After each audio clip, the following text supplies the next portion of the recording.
Happy Tuesday, and what do you take time to recognize in your life? So I think about it like this. Sometimes it's easier to recognize things that are horrible, things that are really negative, things that you don't like. And other times it's easier to recognize the things that you love, the things that kind of give you life. And so what do you find yourself taking the most time to recognize? Is it in one area or another? Is it in things that take life from you, that just weigh you down? Or is it in things that make you go, wow, this world is beautiful and amazing. I give thanks. What do we take time to recognize in our lives? So for today, I've got Psalm 68, verses 32 through 35. Sing to the Lord, all kingdoms of the earth. Sing praise to my Lord. Sing to the one who rides through heaven, the most ancient heaven. Look, God sends forth his voice, his mighty voice. Recognize how strong God is. His majesty extends over Israel. His strength is in the clouds. You are awesome, God. In your sanctuaries, the God of Israel who gives strength and power to his people. Bless God. And so here the psalmist is recognizing how God is at work, how God gives strength, how God is this presence that builds up instead of tears apart.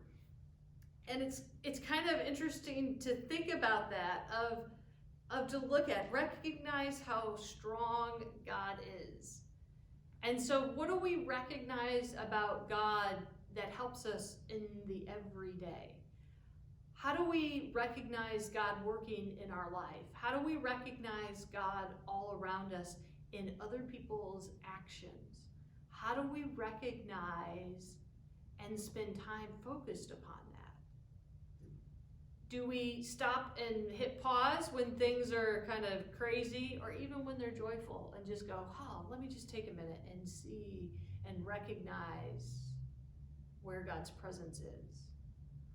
Or to recognize where the good is in something, to recognize the peace of something, the love of something, instead of recognizing what wasn't, or maybe I wish I had done more, or my unworthiness, or the pain, or how I was wronged, or, right, we could fill it in the blank. And so how might today, may we take these words of the psalmist and apply them to what we are recognizing in our lives and what we need to take time and recognize in the everyday. Pray with me. Oh God, as we sing out to you, as we are so often, we are after your faithful love. We want to recognize where you are in our lives. Help us, oh God, to make space to understand what we have to do, to recognize and refocus ourselves on the things that are of you instead of the things that weigh us down, that take up too much of our time. Help us, oh God, to recognize how you are going through this life with us and changing it and bringing us to new understandings and new ways of living. Amen. Have a great one.